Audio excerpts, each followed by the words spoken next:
Sarah, let's set the scene. It's August 14th, 1942. Two American pilots, Lieutenants Shahan and Weltman, are patrolling over the gray, empty waters of the North Atlantic. They're flying the P-38 Lightning, right? That really strange-looking twin-engine fighter. The very one. They're hours into a monotonous patrol when they spot a Focke-Wulf Condor, a massive four-engine German patrol bomber. A big target. A huge one. After a P-40 Warhawk damages it, Shahan and Weltman push their throttles forward. The P-38 surge with a power that single-engine fighters just can't match. And this is one of the P-38's first engagements? It is. They close in, and the P-38's unique armament, four 50-caliber machine guns and a 20mm cannon, all clustered in the nose, just converged. A concentrated blast of firepower. It sawed the Condor apart. The bomber tumbled into the Atlantic. This was the very first aircraft shot down by the United States Army Air Forces in Europe. And for the Luftwaffe, it was the first introduction to a plane that would shatter all of their assumptions. That's the fascinating part. Just a few months earlier, German intelligence reports on this new American fighter reached the top aces, including Major Adolf Galland. And when they saw the intelligence photographs, what did they think? They laughed, literally. They saw this massive 10-ton, twin-engined, twin-boom aircraft, and it violated every principle they believed in. To them, a fighter had to be small, light and nimble, built around a single, powerful engine, like their own Messerschmitt Bf 119. Exactly. Their entire doctrine was based on their experience with their own twin-engined heavy fighter, the Messerschmitt Bf 110. Which had been a complete disaster. A catastrophe. It was designed to be a destroyer of bombers, but when it met the nimble Spitfires and Hurricanes during the Battle of Britain, it was slaughtered. So, German pilots had a rigid equation in their heads. Twin engines equals heavy, unmaneuverable, and vulnerable. They looked at the P-38 and saw another Bf 110. They dismissed it as a clumsy reconnaissance plane, or maybe a bomber-destroyer. They believed it could never survive in a dogfight. This would prove to be one of the most catastrophic miscalculations of the air war. When did they first realize they were wrong? The shock came in November 1942, over Tunisia. A group of P-38s were escorting B-17s. And the Luftwaffe aces moved in for an easy kill? A top ace, Hauptmann Franz Schiess, was leading his unit of Bf 109s. He had 19 victories. He saw these strange twin-boom fighters and positioned his unit above and behind, the classic attack posture against a heavy, clumsy destroyer. He expected them to be easy prey. He dove in. But what happened next shattered every assumption he had. The P-38s didn't try to run. They didn't maintain a defensive formation. They broke hard into the attack. They turned to fight? They turned inside the diving Messerschmitts.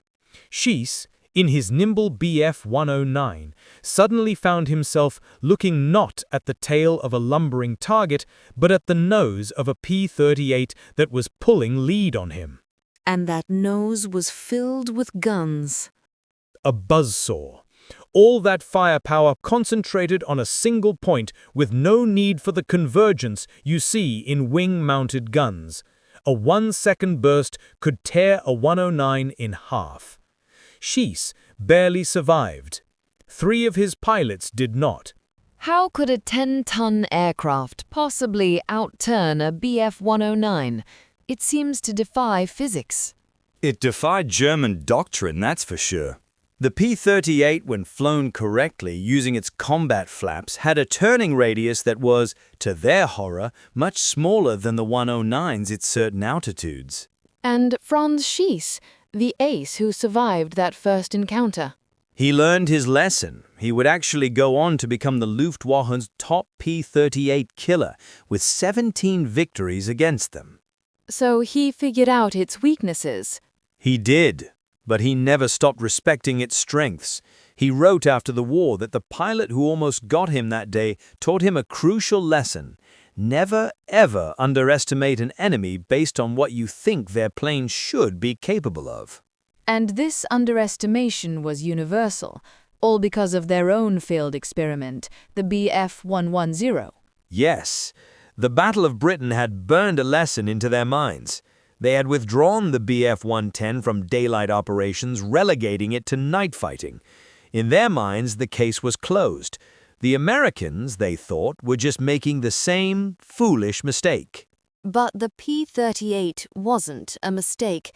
It was a revolutionary new concept. It was.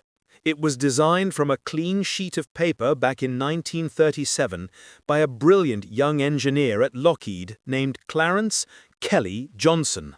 The man who would later create the SR-71 Blackbird? The very same.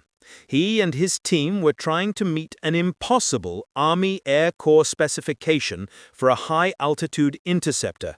They knew a single engine couldn't do it. So they had to use two engines, but they had to solve the problems that plagued the BF-110, like drag and poor maneuverability. And Kelly Johnson's solution was radical. Instead of sticking engines on the wings of a conventional fuselage, he designed a central pod, or nacelle, just for the pilot and the guns. And the engines? He put them in two streamlined booms that extended back to hold the tail. This twin-boom design was aerodynamically clean and incredibly stable. And it gave them two massive advantages right from the start. Two game-changing advantages. First, the propellers were counter-rotating. One spun clockwise, the other counterclockwise. Which would completely eliminate engine torque. Single-engine fighters were always fighting the force of their own prop, making them harder to control. Correct. The P-38 was perfectly stable. Second, with no engine in the nose, he could mount all the weapons in that central pod. Devastating, pinpoint accuracy at any range. So, this radical prototype is built. What happens when they first fly it? In January 1939, the test pilot, Lieutenant Benjamin Kelsey, took the XP-38 up for its first flight. He was stunned. It worked. It didn't just work, it was a rocket. It climbed like nothing he had ever flown, and it was incredibly responsive. He pushed it to 414 miles per hour, smashing the design specification. So the Army was thrilled. General Henry Hap Arnold, the head of the Air Corps, saw the potential immediately. He authorized a transcontinental speed record attempt to show it off. How did that go? In February 1939, Kelsey flew from California to New York in just over 7 hours, shattering the old record. It made national headlines. But then, disaster struck. What happened? On his final approach to land in New York, carburetor icing caused both engines to fail. The plane crashed short of the runway and was completely destroyed. The only prototype. That must have been the end of the program. It should have been, but the crash, ironically, validated the design. Kelsey walked away almost uninjured. The central pod, the pilot's nacelle, was so strong that it remained intact while the engine booms were demolished. The Army ordered 13 more. So, the P-38 goes into production, and by the time it meets the Germans, it's a mature design. What were its true advantages, the ones the Germans couldn't see? We've mentioned the concentrated firepower, which German ace Franz Stiegler would later call suicide to fly against head-on. But the twin engines provided so much more. You mean besides just speed? I mean tactical flexibility. First, redundancy. In the vast Pacific and over the Mediterranean, this was a lifesaver. If a single-engine fighter lost its engine, that was it. The pilot was bailing out or ditching in the ocean. But a P-38 pilot could shut down a damaged engine, feather the propeller, and fly hundreds of miles home on the other one. That's an incredible psychological advantage. And a tactical one. The second advantage was power, pure, unadulterated power for vertical maneuvers. The zoom climb. A P-38 pilot being chased by a Bf-109 could simply pull back on the stick and go up. The Lightning, with two engines, could sustain a climb that a single-engine fighter just couldn't match. The German plane would stall out, becoming a perfect, slow-moving target. But Mark, there was one advantage that overshadowed all the others, one that truly changed the war. Its range. The twin-boom design allowed for a massive internal fuel load. And with drop tanks, the P-38 could fly missions of 8 to 10 hours. It was a long-range strategic fighter in 1942. And nothing demonstrated this more than the single most famous mission it ever flew, the assassination of Admiral Isoroku Yamamoto, the architect of the Pearl Harbor attack. In April 1943, American intelligence decoded a Japanese message detailing Yamamoto's exact flight path to an airfield in Bougainville. But he was deep in enemy territory. Over 430 miles from the nearest American base, almost all of it over open ocean. No other Allied fighter had a prayer of making that round trip. except the P-38. 18 Lightnings flew that 870-mile round trip. They flew for nearly 2 hours at just 50 feet above the waves to avoid radar. They arrived at the intercept point at the exact minute predicted by intelligence. And I found him. They found him. Lieutenant Rex Barber's P-38, with its nose-mounted guns, tore the wing off Yamamoto's bomber, sending it crashing into the jungle. It was a mission that only the P-38 could have accomplished. So, the P-38 was a miracle weapon. Why did it get a mixed reputation in Europe? That's a great question. In the Pacific, it was a god. It dominated. The combat was at lower altitudes, and its incredible range was the most important factor. And the top 2 American aces of all time? Major Richard Bong, with 40 victories, and Major Thomas McGuire, with 38, both flew only the P-38. They used its stability and toughness to fly right up to their targets. Bong said he was a bad shot, so he just got as close as possible. But in Europe, it was a different story. It was a different war. In Europe, the air combat was often above 20 or 30,000 feet.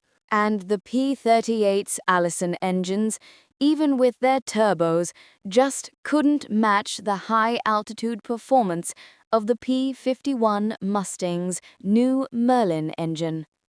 Plus, the cockpit was notoriously freezing cold.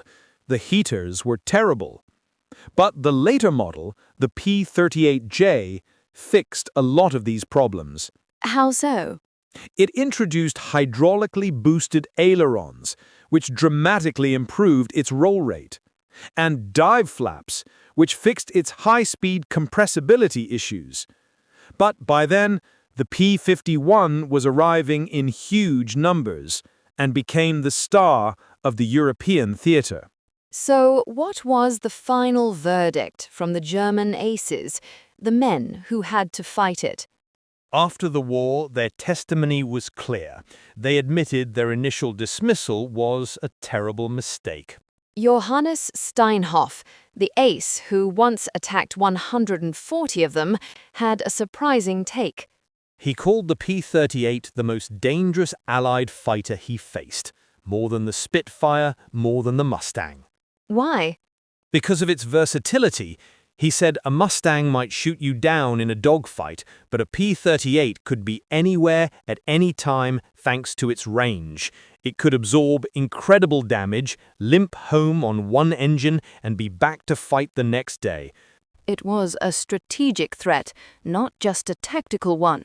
Exactly. Franz Stigler, another ace, visited a U.S. Air Force museum in the 1980s and just stood in front of a P-38 for an hour. He called it the most innovative fighter design of the war. So, in the end, the P-38 proved its case. It proved that the twin-engine design, which the Germans saw as a fatal liability, was, in fact, its deadliest advantage. It forced a total reassessment of fighter design, and its legacy lives on in modern jets like the F-15. The Germans had learned, the hard way, that innovation wins wars.